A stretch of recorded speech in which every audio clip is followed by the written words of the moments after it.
Voces del Ecuador. Las voces de Ecuador.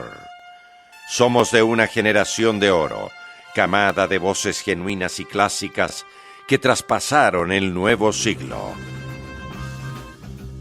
Radio Pacífico Estéreo, la marca radial del Ecuador, anuncia la nueva edición de la Galería de Locutores. Biografía, trayectoria y legado de las voces que institucionalizaron e inmortalizaron la radiodifusión de nuestro país. Escúchelos y mírelos por nuestras redes vinculadas. www.radiopacificoestereo.com. Día del Locutor Ecuatoriano, promovido por Fundación Pacífico del Ecuador, la Fundación de Fundaciones. Presentado por Radio Pacífico Estéreo, la marca radial del Ecuador. Dirección General Aníbal Carrillo.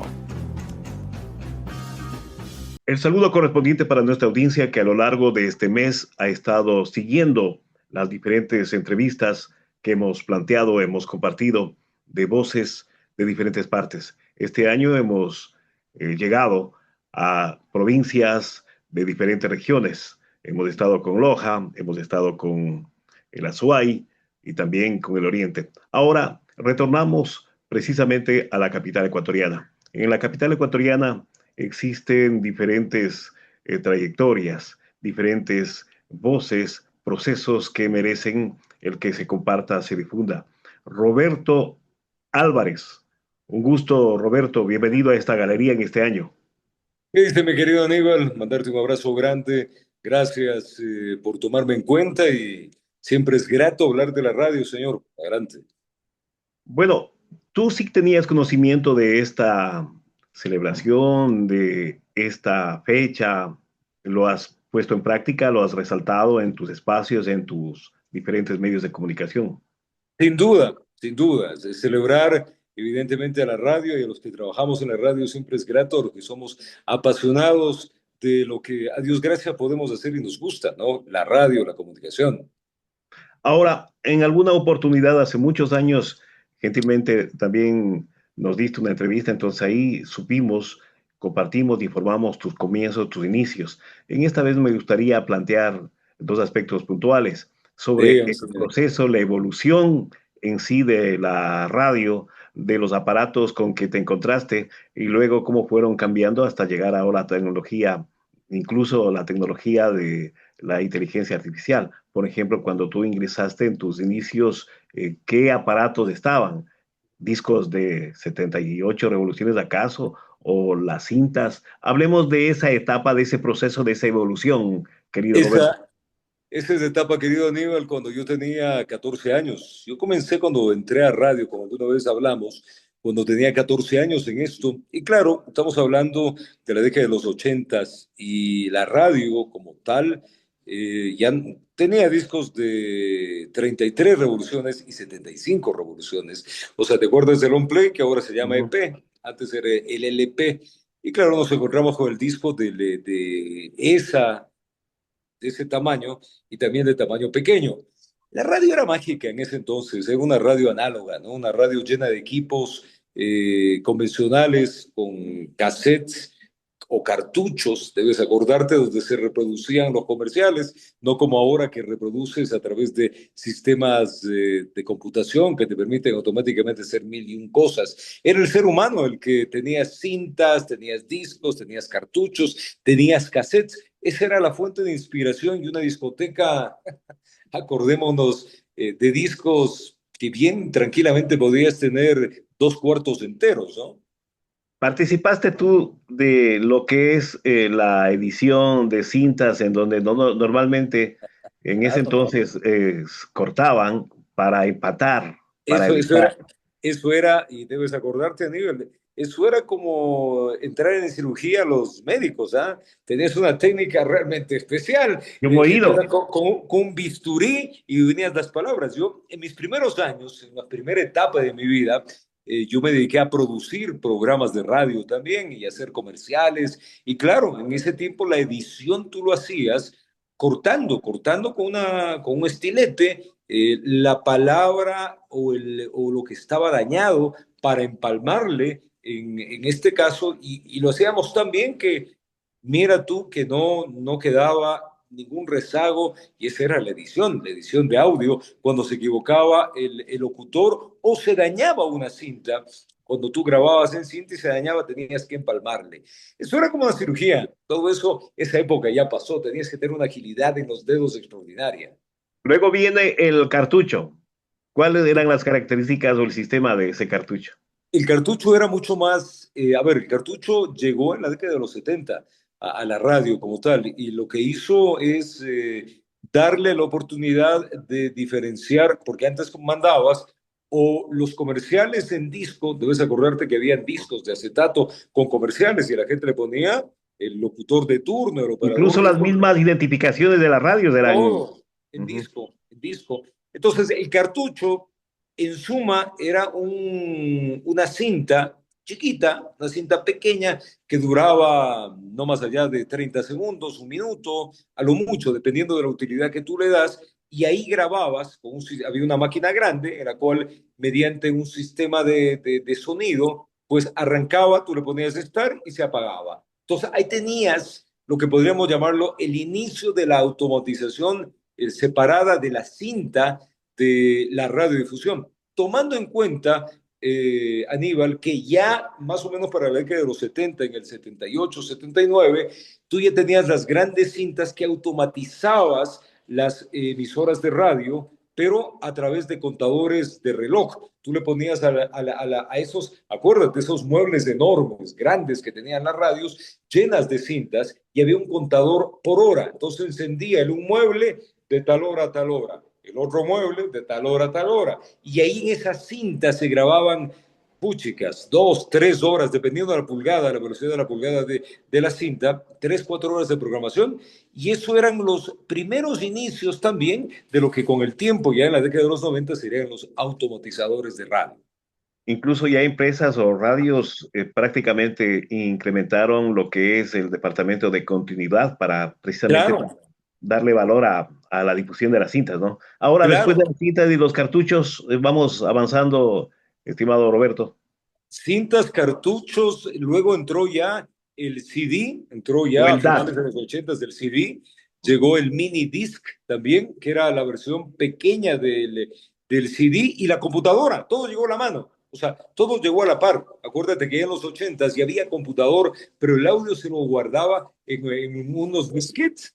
Acuérdate que era un disquete de 1 octava, ahí guardabas el audio, que te alcanzaba a guardar, creo que a lo mucho guardabas una grabación y tenías un montón de disquetes. Y a partir de eso, claro, el CD llegó a reemplazar ya a todos los sistemas de grabación, y el mini disc, que era más digital todavía y tenía mayor capacidad, ibas poco a poco guardando o digitalizando, porque el audio salía totalmente en digital.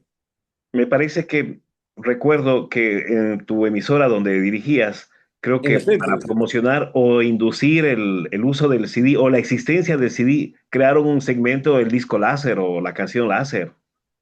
habían varios, sí, a ver, nosotros, yo dirigía Centro, yo he tenido 2 casas, el Centro y 40, dirigiéndoles como tal. En Centro comenzamos a introducir el CD en 1987 y ya comenzamos a utilizar computadoras a partir del año 1989. De hecho, el primer automatizador, el Audicon, lo tuvimos en 1989. Y claro, comenzamos a reemplazar el uso el CD. Lo que pasa es que comenzamos a reemplazar el LP, porque el LP tenía un grave problema. Tú debes acordarte que tenía un El scratch scratch. espantoso, y el scratch espantoso se curaba con alcohol. Entonces, las estaciones de radio en ese entonces tenían botellas de alcohol, y en los estudios olían a, Sí, se olía viejo confundían. a bar barato, ¿no? Parecía que Ujú. todo el día estábamos bebiendo. Dios quiera que hubiera sido así. Y los dedos se te hacían, se te dañaban los dedos. Y Así claro, es. terminabas dañándole al acetato como tal. Por eso el cambio fue casi inmediato en nuestro caso, porque la reproducción en CD, acuérdate que el CD te trajo una transparencia maravillosa al sonido, era otro tipo de sonido que no tenía scratch. Las emisoras en su gran mayoría tenían scratch y esto duró hasta el 98, chicas, qué sé yo, 95, 96, que las emisoras poco a poco fueron cambiando a CD, mini disc y paulatinamente llegaron ya con las computadoras. Y en la etapa de computadora, antes un paréntesis, Dime. dentro de lo que tu ejercicio o tu función de productor, alguna vez en cierta emisora, el señor Carlos Vera mencionó a ti como referente de que tú habías sido productor de Noti Hoy. Siendo productor, habías llegado donde estás. Él se refirió como referente, como ejemplo de lo que él le ponía en claro al operador de turno o al productor. Yo, Entonces, lo que pasa que con Carlos Vera fundamos la etapa número 2 de Notihoy. Notihoy fue un referente de los noticieros de la década de los 80 finales hacia los 90 y el 2000, porque se introdujo el noticiero largo de radio, o sea, el noticiero que iba de 6 a 9 de la mañana. Y claro, a mí siempre me encantó operar. Una de las cosas que más me gusta en la radio hasta ahora, de hecho yo me opero mis propios programas y hago ediciones de tal, es operar. Y claro, yo tenía un sentido de operación y un sentido de producción que al Carlos Vera, mi querido Carlitos, le encantaba, que no era el operador que únicamente se dedicaba a poner el audio, abrir micrófonos, sino que producía producía.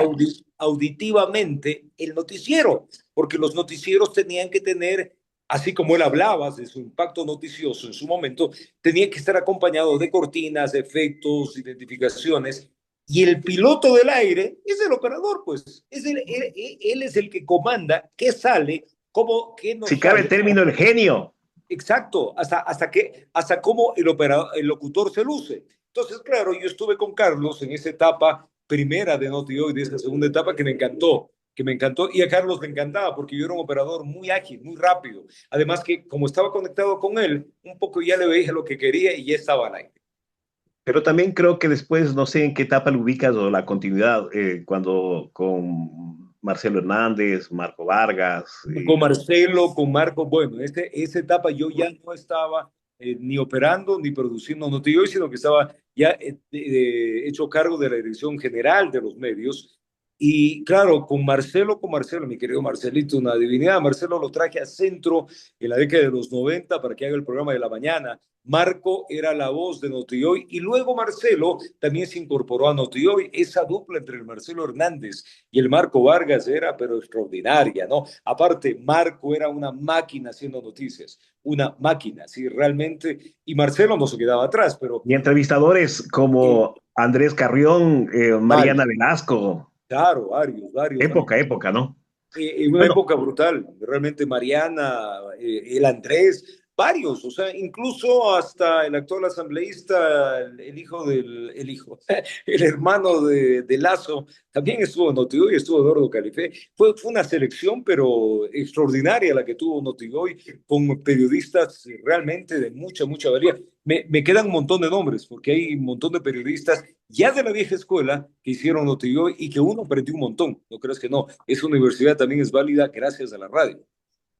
y bueno, y ya El Pancho Herrera, me estoy olvidando. como concepto, lo que te dejó, lo que representa, lo que te dejó primero, a toda música, que fue una etapa muy larga, grande en Radio Centro, para luego que nos haga saber lo que representa ahora también dentro de lo que es los medios digitales en donde tú te encuentras. Bueno, a toda música va a cumplir 40 años al aire este 1 de junio. Los A toda 40 de los música. 40 habrá que celebrar. Bueno, es que, claro, es que lo que pasa es que a toda música sale en los 40 Ecuador, en los que quedó como 40 principales, pues los 40 Ecuador sale en 88.1 en la señal de la primera en Quito, en 102.1 en Oxígeno 40, y salen un poco más de radios también tradicionales que se toman la señal del programa. El programa nunca dejó de emitirse al aire, lo que se hizo el programa es mutar. El programa lo que hizo es, el programa estuvo 35 años al aire entre 2 de la tarde y 5 de la tarde. Ese fue su horario de siempre.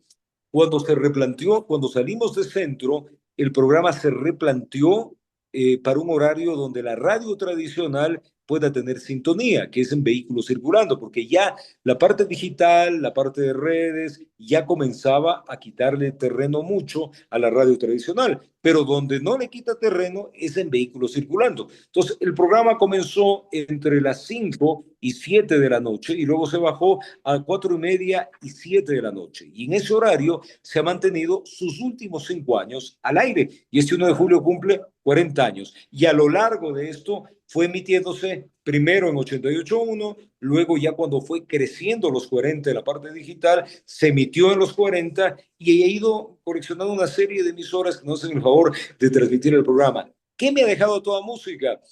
Primero que imagínate tú llegar a 40 años en un programa que no lo has dejado de hacer, es algo lindísimo porque el público con el que hemos crecido ha sido un público que se ha hecho familia, un público de amigos, un público fiel, un público preocupado, un público querendón. Hemos estado desde la época de jovencitos hasta la Y de época los ahora. Menudo. A toda música arrancó en 1985 y sí, claro, ya había Menudo y Menudo era muy fuerte. O sea, para tener una idea, desde Menudo hasta John Briel. Con eso estamos. Entonces, ese es un público que ha crecido y es un público que ha heredado pues generaciones, desde papá, desde la tía, desde el hijo, y muchos de los hijos ahora ya son abuelos. Entonces, los abuelos comparten la tarde, también parte de la tarde y la noche, acordándose, porque el programa no ha dejado de perder la actualidad, pero también tiene segmentos en los cuales nos vamos 40 años en el tiempo. Para finalizar, ¿tú tienes tal vez algún nombre o quisieras obviar para no especificar de pronto que te motivó o te abrió las puertas en tus inicios y otros nombres en donde prácticamente consolidó o simplemente quieres en forma universal generalizar, dar tu saludo y tu mensaje para Yo, las nuevas generaciones? yo creo que, a ver, yo creo que la radio como tal, el concepto de la radio ha mutado mucho. La radio como tal ahora tiene la radio digital, tienes los podcasts, tienes la radio tradicional, locutores de todo tipo de estilos, desde locutores que tienen lindísima voz, muy grave, que mantienen el estilo de la radio que comenzara en el siglo XX, hasta locutores que hoy tienen un estilo en el cual no necesitas, sino que proyectas familiaridad. La radio siempre ha tenido esta versatilidad, o sea, no por nada la radio siempre seguirá siendo el mejor medio para comunicarnos. ¿Quiénes fueron los que nos abrieron las puertas a esto? Verás, algunos, el Gabriel Espinosa, el Pancho Herrera, el Ernesto Novoa, el Gustavo Ceballos, en su momento, el Marcelo Hernández con sus consejos. Yo creo que todo es un momento dado. ¿Sabes quién Al Pato también le llevaste, ¿no? A Centro, ¿no? ¿A quién? Pato Borja. Al Pato estuvo, sí, el Pato tuvo una brevísima temporada. El Pero Pato estuvo.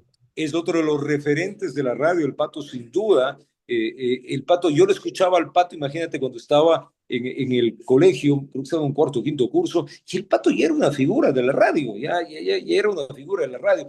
Todos ellos han contribuido de alguna manera en el crecimiento y los locutores son los que te contribuyen en el crecimiento de esto.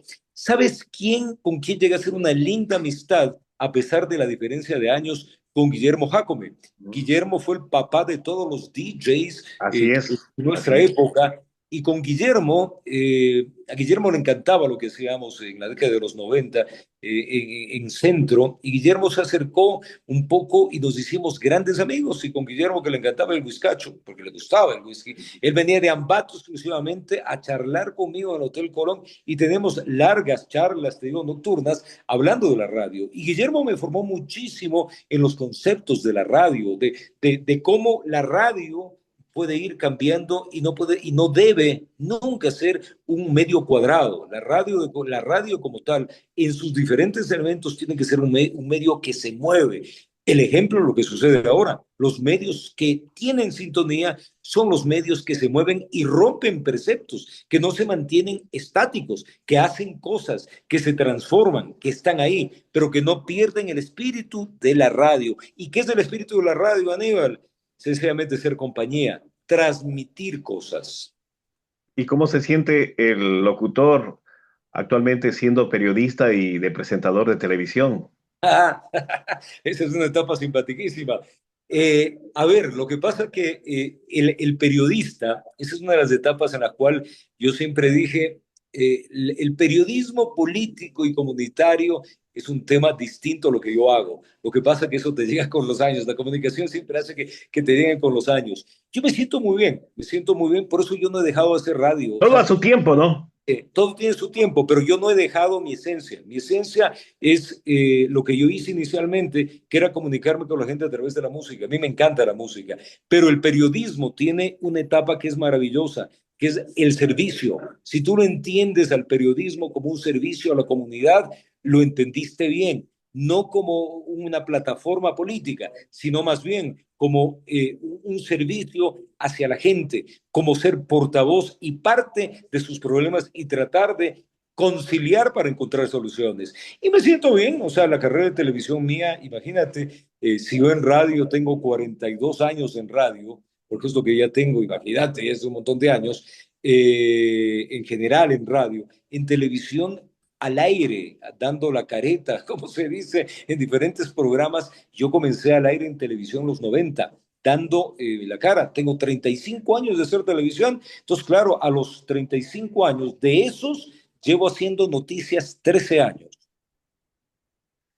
Roberto Álvarez Vandemer lo conocí desde cuando llegábamos y coincidíamos en JD Guzmán Hace mucho En tiempo. la Guayaquil. Y luego, pues, los diferentes procesos que mutuamente nos hemos seguido y yo soy un agradecido por esa amistad, por el ser humano y también un admirador de los procesos de radio y televisión que él ha logrado. Roberto, tu mensaje, tu saludo para los colegas en el Día del Locutor Ecuatoriano. Darles un abrazo a los locutores del país, a nuestros colegas que día a día trabajan, no solamente al que está en radio, a los que son artistas de la voz, a los que trabajamos también en la parte de doblaje, a los que están pues en podcast, que también son pues locutores. Hoy la locución es amplia. A todos los que son artistas de la voz, nuestro abrazo grande, porque el saber hablar bien, el que tener un buen tono de voz, el saber expresarse, es un artista, sin duda. Así que a ustedes no decaigan. Y si ese artista de la voz le gusta la radio es un elemento maravilloso para acercarse a la gente. Y la gente siempre será parte de uno, porque uno cuando se expresa con su voz a su gente, le estás dando algo de ti. Roberto Álvarez Vandenberg, desde la Galería de Locutores 2025. Muchas gracias y un feliz día Gracias, también. querido. Te mando un abrazo grande, Aníbal, para ti. Un abrazo enorme y saludos en Manta. Que las energías y la fibra estén contigo. Abrazo, querido. Amén.